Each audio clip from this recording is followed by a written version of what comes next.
Hello friends, welcome to my channel. इसमें हम पढ़ेंगे क्लास 8 प्रश्नावली 2 जिसका नाम है एक चर वाले रैखिक समीकरण। अब एक चर वाले रैखिक समीकरण, सबसे पहले देखिए समीकरण क्या होता है। समीकरण जहां बराबर का निशान हो, कैसा निशान हो? बराबर का। जहां बराबर का निशान हो वहां समीकरण बनता है। वहां क्या बनता है? समीकरण बनता है। अब दूसरा देखिए चर। चर क्या होता है? एक तो चर होता है, एक अचर होता है। तो चर और अचर क्या होते हैं? देखिए एक्स वाई जेड या अंग्रेजी का कोई अल्फाबेट हो तो उसे चर कहते हैं। 1 2 3 या कोई गिनती में से कोई हो तो उसे अचर कहते हैं। तीसरा पॉइंट है एक चर। प्रश्नावली का नाम क्या है? एक चर। तो वह समीकरण जिसमें केवल एक ही चर हो, वह समीकरण जिसमें केवल एक चर हो उसे एक चर वाला रैखिक समीकरण कहते हैं। उसे एक चर वाला रैखिक समीकरण कहते हैं। जैसे फॉर एग्जांपल 4x प्लस 2 बराबर 4। 4x प्लस 2 बराबर 4। इसमें कितने चर है? एक चर है। 2x प्लस 3 कितने चर है? एक चर है। ये दोनों एग्जांपल किसके? एक चर वाले रैखिक समीकरण के। अब रैखिक समीकरण किसे कहते हैं? जिस समीकरण की अधिकतम घात कितनी हो? एक हो। जिस समीकरण की अधिकतम घात एक हो उसे रैखिक समीकरण कहते हैं। और रैखिक समीकरण का एग्जांपल है 2x प्लस 2 बराबर 4। इस समीकरण की अधिकतम घात कितनी है? एक। 4x प्लस 2x प्लस 2 बराबर 16। इस समीकरण की अधिकतम घात कितनी है? एक। तो वह समीकरण जिसमें अधिकतम घात एक हो उसे रैखिक समीकरण कहते हैं। यह एक चर में रैखिक समीकरण है। घात कितनी है? एक है। और चर कितना है? एक है। तो यह एक चर में रैखिक समीकरण है। पांचवा बिंदु देखिए, समीकरण में दो पक्ष होते हैं। एक कोई समीकरण दिया हुआ उसमें दो पक्ष होते हैं। एक तो होता है बाह्य पक्ष, एक होता है दायां पक्ष। बाह्य पक्ष LHS और दायां पक्ष RHS। ये एक समीकरण है। इसमें दो पक्ष है, एक तो है LHS, ये है RHS। तो अब देखिए समीकरण हल करने के लिए महत्वपूर्ण बिंदु, समीकरण को हल कैसे करते हैं। समीकरण में सर्वप्रथम चर तथा अचर को पक्षांतर कर पृथक करते हैं। चर की संक्रिया चर में होती है तथा अचर की अचर में। समीकरण में सर्वप्रथम चर तथा अचर को पक्षांतर कर पृथक करते हैं। यदि जोड़ना हो तो चर चर में जुड़ेगा, अचर अचर में जुड़ेगा।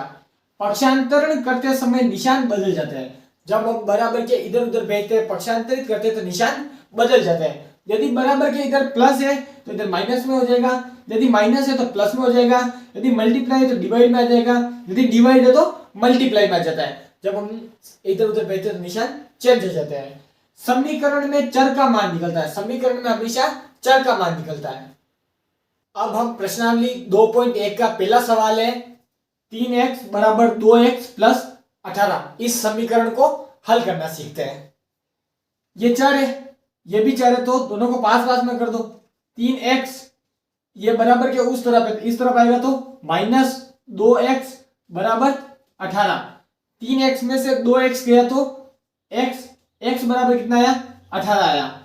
तो हमारा उत्तर आया x बराबर 18। अब ये जो 18 आया है वो सही है या नहीं है, इसके लिए हम अपने उत्तर की जांच करेंगे। LHS और RHS में जहां भी x दिखे वहां कितना रखेंगे? 18। और LHS बराबर RHS आ जाता है तो हमने जो x बराबर 18 आपका जो निकला है वो सही है। तो उत्तर की जांच करते हैं। LHS में x बराबर 18 रखने पर, LHS में x बराबर 18 तो 3x बराबर 3 इंटू 18 बराबर 54। RHS में x बराबर 18, RHS में भी x बराबर 18 रखेंगे। RHS क्या है? 2x plus 18।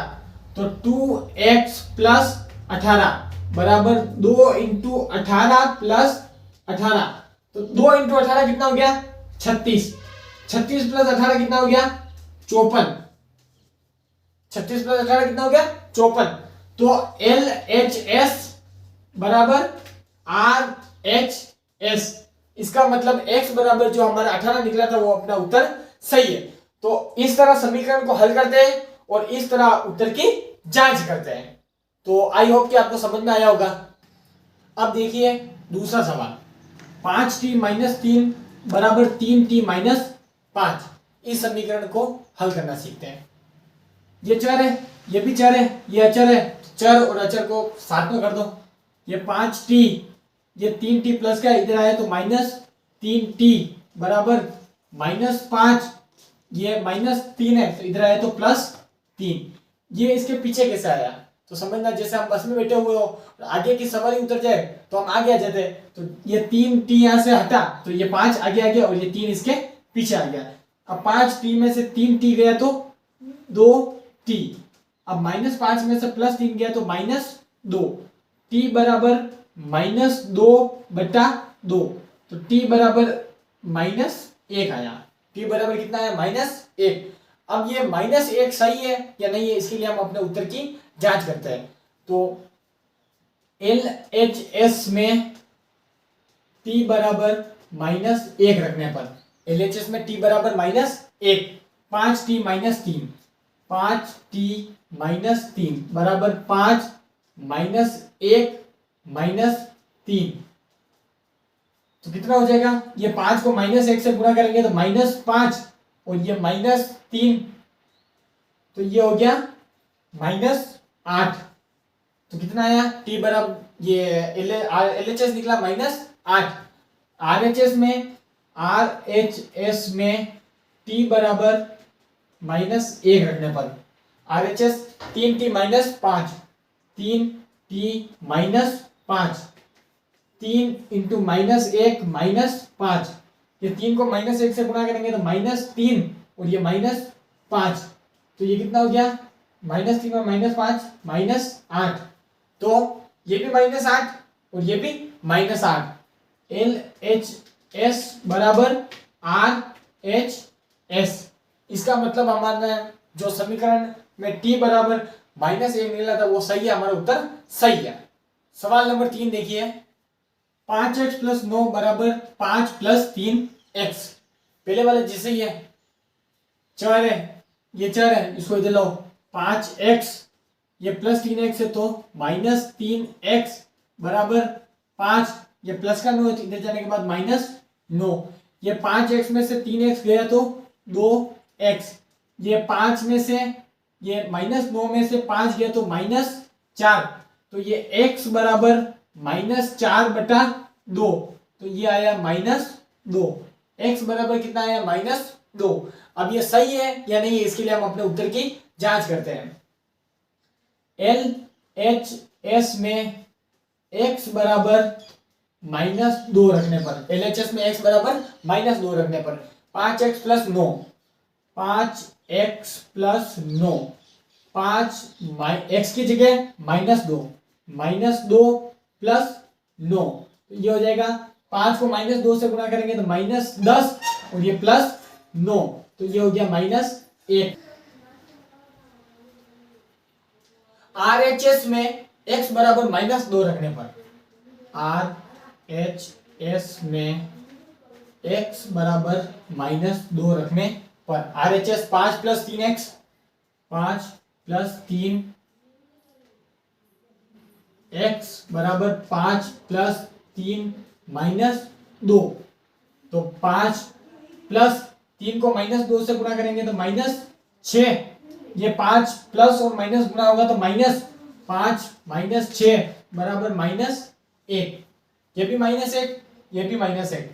LHS बराबर RHS, इसका मतलब हमारा जो उत्तर निकला था x बराबर माइनस 2 वो सही है। देखिए सवाल नंबर 4, 4z प्लस 3 बराबर 6 प्लस 2z, पहले वाला सवाल जैसे ही है, इसमें भी चर को पास में करेंगे और अचर को पास में करेंगे और संक्रिया लगाएंगे।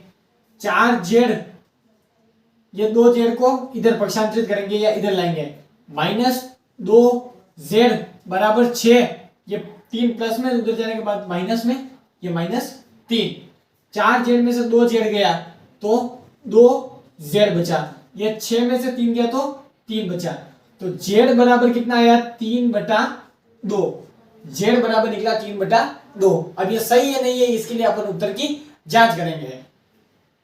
LHS में z बराबर 3/2 रखने पर 4z प्लस 3 बराबर 4z की जगह कितना रखेंगे 3/2 प्लस 3, तो ये आएगा, ये 2 के बारे से 4 को काटा 2 बार, ये 2 को 3 से गुना करेंगे तो 6 प्लस 3 बराबर 9। कितना आया? LHS बराबर आया 9। RHS में z बराबर 3/2 रखने पर RHS में 6 प्लस 2z 6 प्लस 2z बराबर 6 प्लस 2 3/2, ये 2 से 2 कट गया तो 6 प्लस 3 कितना हुआ 9, 6 प्लस 3 9, ये भी 9 ये भी 9। LHS बराबर RHS, इसका मतलब जो हमारा उत्तर निकला था z बराबर 3/2 वो सही है। सवाल नंबर 5 देखिए, 2x माइनस 1 बराबर 14 माइनस x। चर को साथ में करो, अचर को साथ में करो। 2x, ये एक x है जो माइनस का, इधर आएगा तो 2x, ये माइनस प्लस x बराबर 14 माइनस का 1 है तो इधर आएगा तो प्लस 1, ये 2x और x मिलके हो गया 3x, ये हो गया 14 प्लस 1 15, तो x बराबर आएगा 15/3, तो कितना आया 5। अब ये 5 सही है या नहीं है इसके लिए उत्तर की जांच करते हैं। LHS में x बराबर 5 रखने पर, LHS में x बराबर 5, 2x माइनस 1 बराबर 2, x की जगह कितना रखेंगे 5 माइनस 1, तो ये हो गया 10 माइनस 1 बराबर 9। RHS में x बराबर 5 रखने पर 14 माइनस x, तो 14 और x की जगह कितना रखेंगे 5, तो ये कितना आया 9, ये भी 9 ये भी 9। LHS बराबर RHS, इसका मतलब हमारा जो x बराबर 5 आया था वो सही है। सवाल नंबर देखिए 6, 8x plus 4 3 कोष्टक x minus 1 plus 7। तो अभी तक जो हमने सवाल किया और इस सवाल में क्या डिफरेंस है देखिए, तो ये थोड़ा डिफरेंस है, तो पहले इसको हमें सरल करना पड़ेगा, इसको सरल करते हैं फिर इसको हल करेंगे।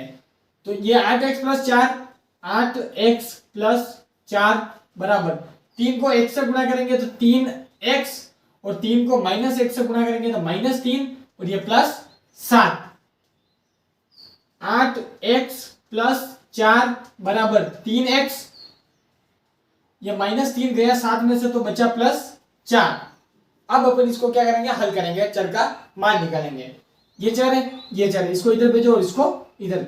8x, ये 3x इधर आया तो माइनस 3x, ये 4 और ये प्लस का 4 उधर गया तो माइनस का 4, ये 5, 8x में से 3x किया तो 5x बराबर 0, तो x बराबर कितना आया 0/5, तो ये कितना आया 0। अब ये x बराबर 0 सही है या नहीं इसके लिए हम उत्तर की जांच करते हैं। LHS में x बराबर 0 रखने पर 8x प्लस 4, ये है 8x प्लस 4, 8x प्लस 4, तो 8x की जगह 0 प्लस 4, तो ये कितना हो गया 0, ये बचा 0 प्लस 4 बराबर 4। LHS कितना आया 4। RHS में x बराबर 0 रखने पर तो 3x, RHS में x बराबर 0 रखने पर 3x plus 4, 3x plus 4, 3x की जगह 0 प्लस 4, तो ये हो गया 0 प्लस 4 तो 4। ये भी 4, ये भी 4, LHS बराबर RHS, LHS बराबर RHS। इसका मतलब जो हमारा x बराबर 0 निकला था वो हमारा उत्तर सही है।